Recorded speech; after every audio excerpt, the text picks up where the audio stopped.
بالله من الشيطان الرجيم. بسم الله الرحمن الرحيم. السلام عليكم ورحمة الله وبركاته. Waalaikumsalam warahmatullahi wabarakatuh. Innal hamdalillah nahmaduhu wa nasta'inuhu wa nastaghfiruhu wa na'udzu billahi min shururi anfusina wa min sayyiati a'malina. Man yahdihillahu fala mudilla lahu wa man yudlilhu fala hadiya lahu. Asyhadu an la ilaha illallah wa asyhadu anna Muhammadan 'abduhu wa rasuluh la nabiyya ba'da amma ba'du. Bersyukur kita kepada Allah Subhanahu wa taala dengan mengucapkan alhamdulillahirabbil alamin. Karena Allah lah yang telah memberikan kita nikmat iman, nikmat kesehatan, nikmat kesempatan sehingga kita bisa berkumpul di Masjid Al-Mu'awalah yang insya-Allah penuh barakah ini dalam rangka melakukan sholat maghrib berjamaah dan dilanjutkan muhadarah. Salat besertakan salam tak bosan-bosannya kita curahkan kepada Barit Bandar Mekah Madinah, permata intannya Al-Jannah. Siapa lagi kalau bukan Nabi bana wa nabiyana Muhammad sallallahu alaihi wasallam bil lafzi Allahumma shalli ala sayyidina Muhammad wa ala ali sayyidina Muhammad. Berlangsung pidato saya pada hari ini yang berjudul Salat.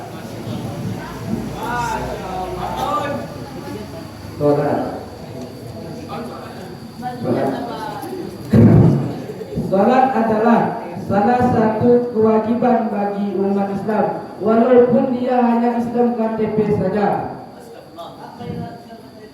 Sebab karena salat adalah salah satu fondasi umat Islam.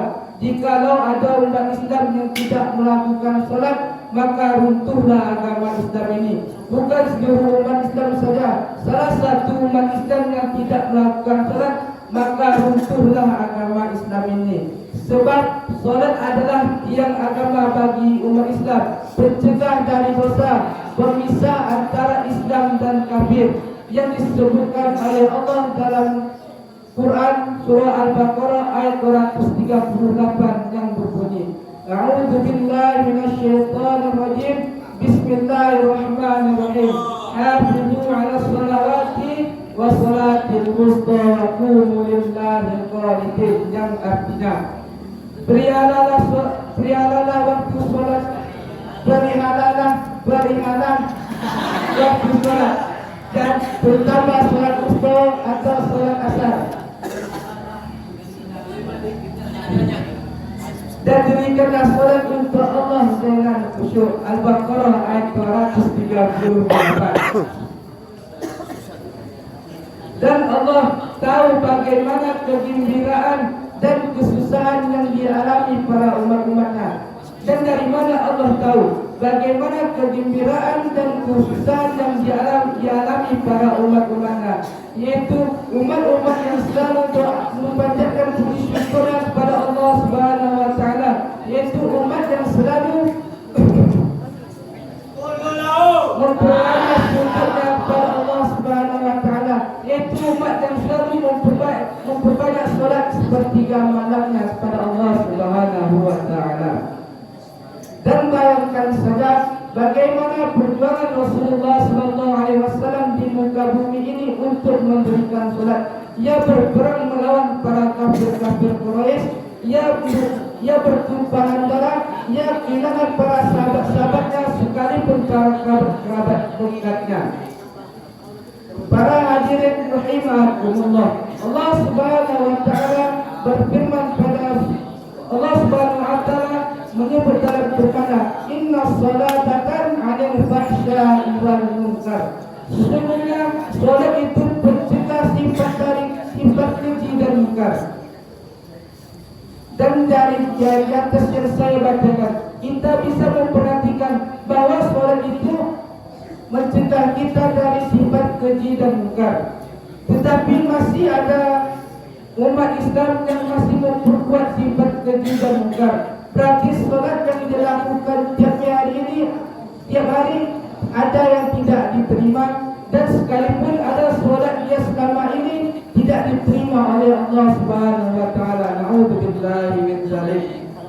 Maka pasangkanlah niat kita pada hari ini, solat yang kita lakukan tiap hari dan seterusnya memang untuk Allah Subhanahu wa taala, dan lakukanlah dengan khusyuk.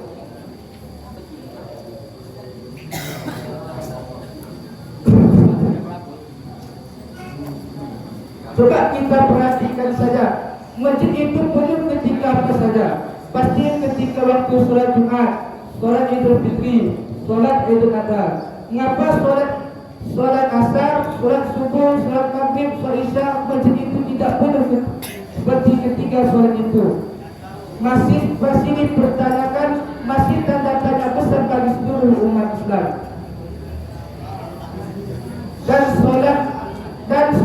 Dan sholat adalah salah satu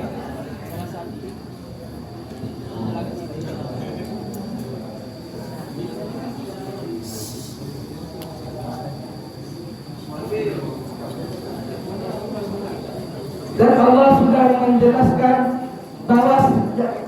bahwa jadikanlah sholat itu sebagai penolong kita, yang telah disebutkan oleh Allah di dalam Al-Quran, wasta'inu bis sabri was salah. Jadikanlah sabar dan sholat sebagai penolongmu. Cukup sekian pidato singkat saya. Mohon maaf kalau ada kesalahan. Burung Irian, burung generasi, cukup sekian, terima kasih. Jalan-jalan ke rumah Dafa, tidak lupa melempar batu. Cukup sekian dari saya. Wassalamualaikum warahmatullahi wabarakatuh.